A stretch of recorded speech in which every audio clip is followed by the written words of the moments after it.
I think one thing we have to do is rewrite a more responsible history of what has happened in this land for a long time. Not in the last 3,000 years, not in the 1400 years. What people in this land have done for a long time has to be brought back. In other countries, people are studying this. If you go to…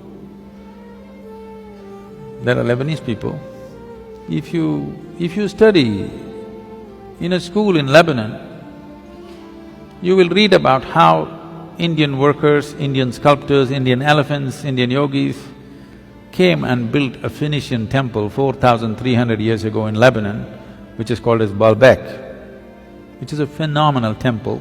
4,300 years ago, some of the foundation stones are over 300 tons and there is no granite in Lebanon. They transported it all the way from Egypt, across the canal and up the mountain and put it up there. Indian elephants, workers and sculptors worked. The proof, there is enough proof, but one proof is visually hanging there is lotuses in the ceiling. Indian sculptor has to put a lotus wherever he goes. Where would a Lebanese sculptor have seen a lotus? Obviously there are no lotuses there. So, how many Indian children have… forget about children, how many Indian grown-ups have heard about this? No. The Tamil kings went and built Angkor Thom and Angkor Wat in Cambodia.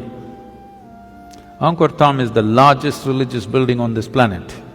The intricacy and the engineering, the sheer design and engineering of how these temples are built, if you go and see, you will feel proud of being a human being. Because if human beings can think something like this 1,000 years ago and manifest it, it is too much.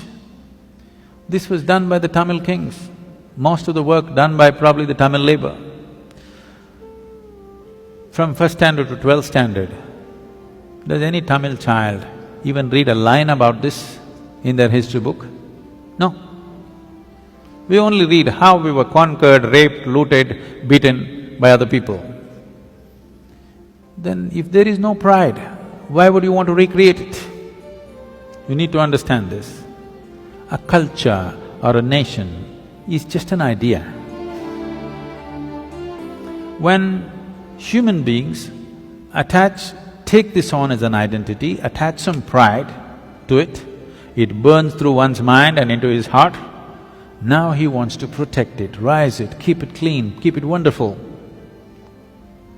If you do not build pride into it, then people will want to avoid it. Everybody will want to avoid it. Now, whatever you think is most successful in the world, you will want to imitate that.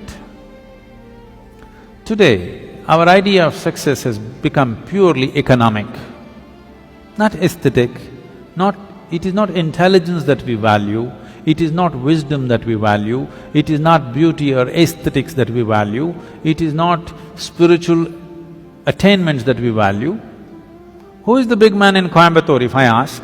People will only name the richest man in the town. They will not name the wisest man in town, the most beautiful man in town, most meditative man in town. No, the richest man in town is the biggest man. So who is the biggest whatever? Whichever is the richest nation, whichever is the richest culture, power and money have become the highest goals, which itself is a very rudimentary way of looking at life. Because of that, right now, I promised the American meditators, next 2 years I'm going to invest a lot of time in United States, because knowingly or unknowingly, they have taken on the leadership in the world.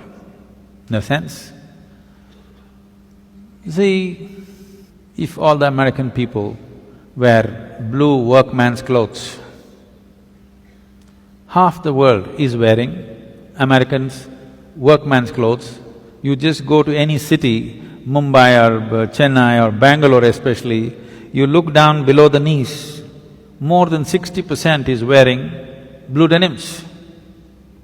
When we have the most intricate weaves, there are over 120 weaves in the country which are unique and many of them are dying, no other culture on the planet has the variety of weaves that India has. All of them will die. Chinese silk is going to kill it unless all of you ladies make at least 20% of your wardrobe into handmade Indian weaves. They will all vanish in the next 10 or 15 years. Why is everybody wearing not even American executives' clothes, American workman's clothes? As if that's not enough, if they tear their trousers, everybody tears their trousers. Yes.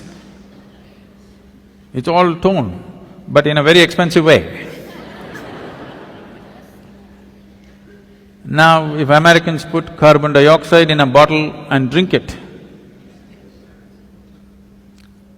even a kindergarten child knows human body needs oxygen, not carbon dioxide. But because America drinks carbon dioxide and says this is the real thing, more than half the world drinks carbonated water today.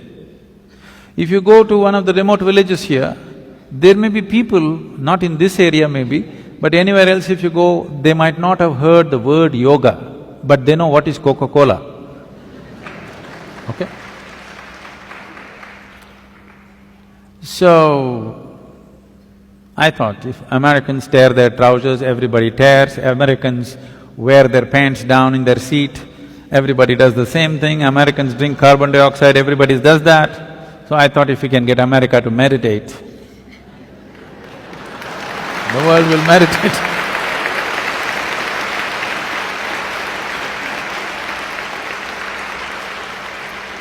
So, we are doing a little bit of a big push in the next 2 years in United States. We want America to meditate.